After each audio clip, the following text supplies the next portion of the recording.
The world's most honored watch is Longines. Longines watches have won 10 World's Fair grand prizes, 28 gold medals, and more honors for accuracy than any other timepiece. Longines, the world's most honored watch, is made and guaranteed by the Longines Whitnall Watch Company.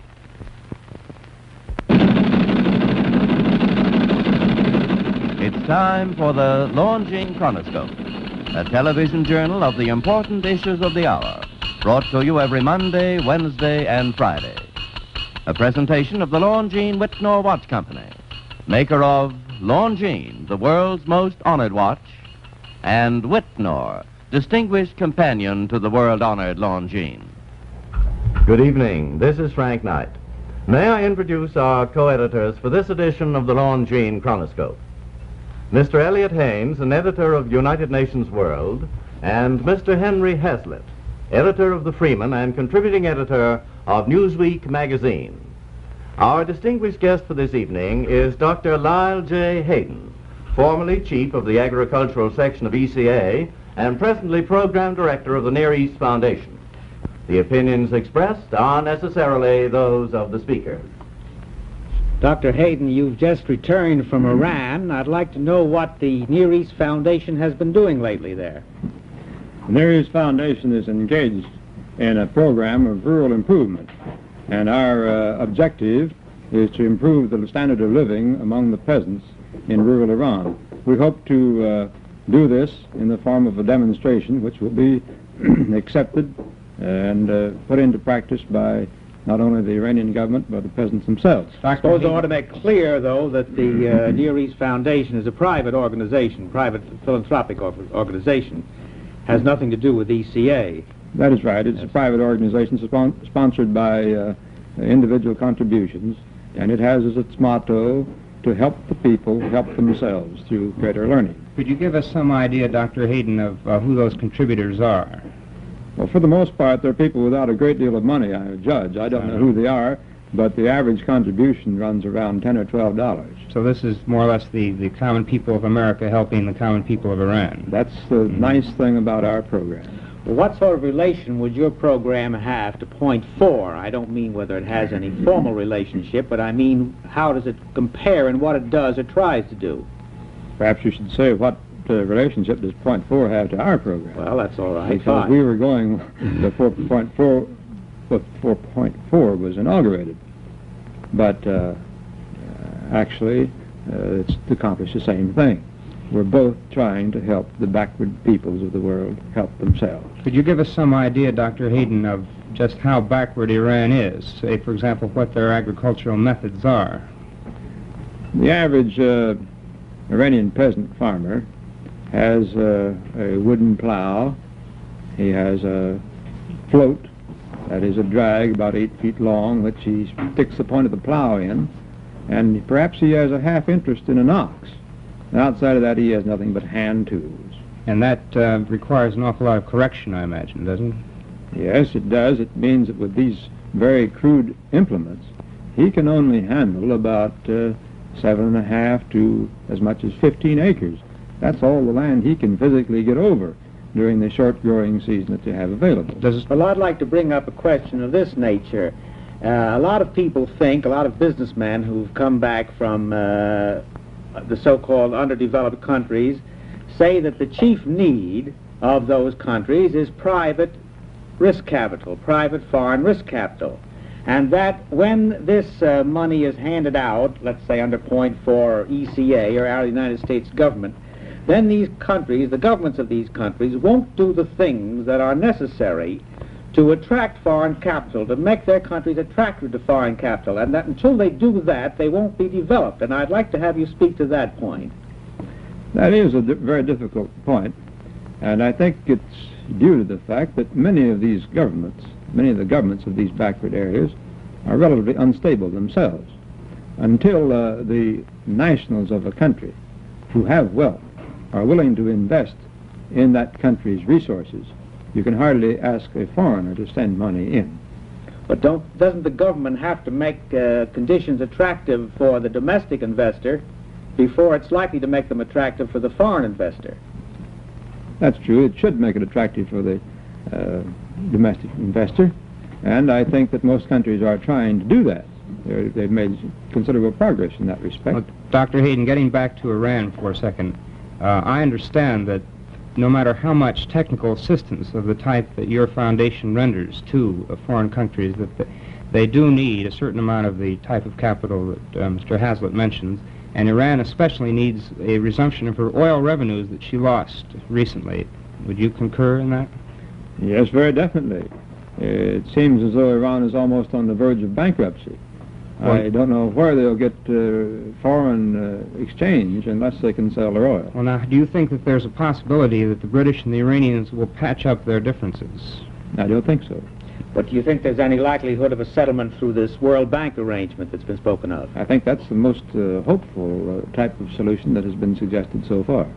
Do you think there's any real possibility of its being acceptable both to the British and to the Iranians? I think it is, yes. I think that probably some type of arrangement like that, perhaps with modifications, is about the only solution that I can see.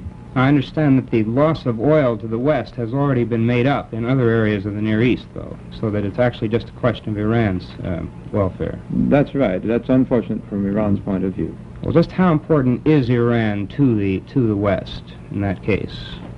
Well, I consider it is very important because there is a great reserve of oil in that area, and we are interested in the oil reserves.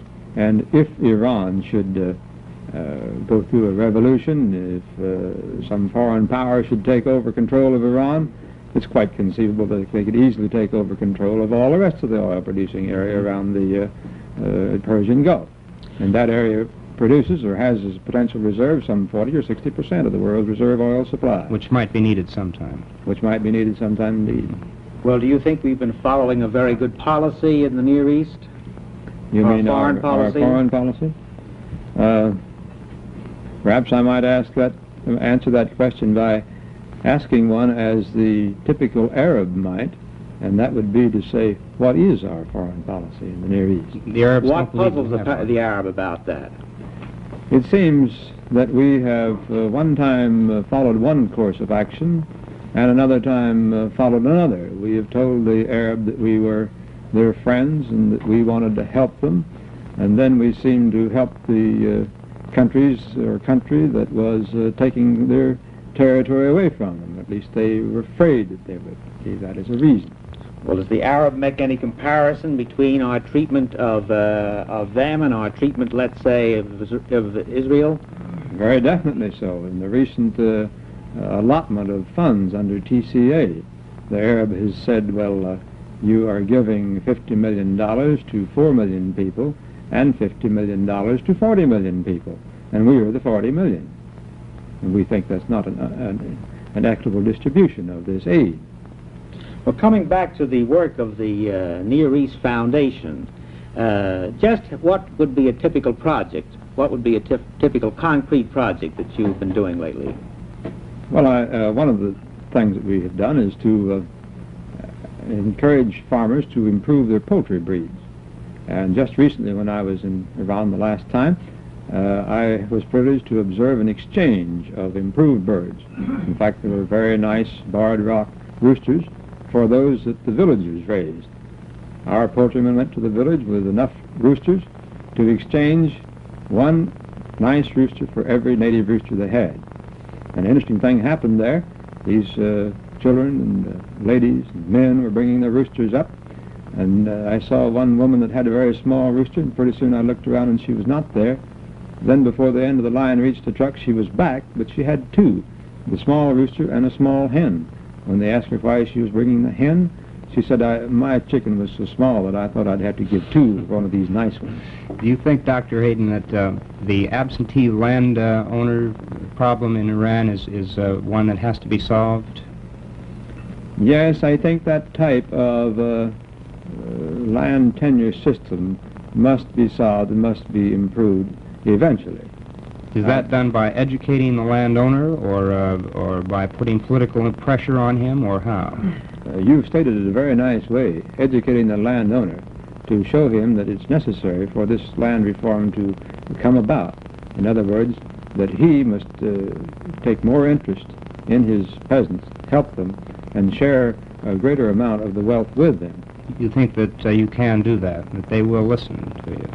Of course, not all of them, but there are many landowners who are quite willing to improve the lot of their people. They know that that's simply good insurance.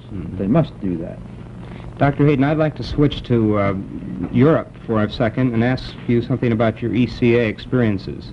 Do you believe that our policy was well handled in giving the vast sums we did to Europe in 1948 and 9?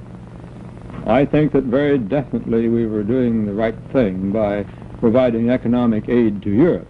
Perhaps I would agree with Senator Taft when he said that he believed in foreign aid, but not so much.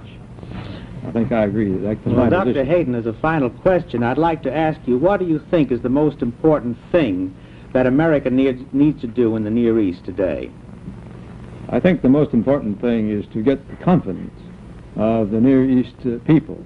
We need to help them straightforwardly and honestly to improve their lot. I think that by technical assistance, American know-how, with Americans going in and working with them at the grassroots level, is the best single thing we can do.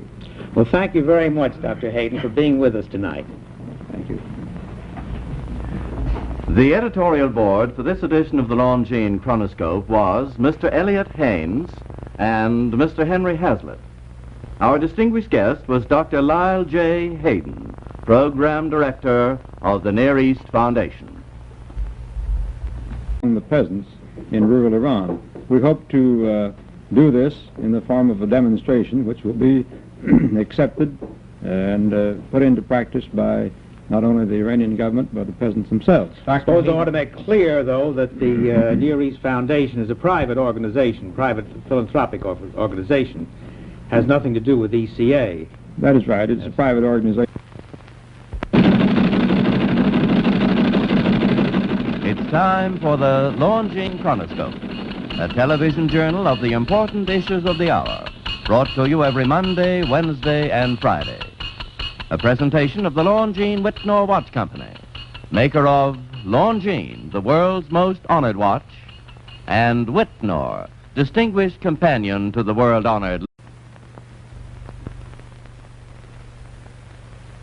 The world's most honored watch is Longines.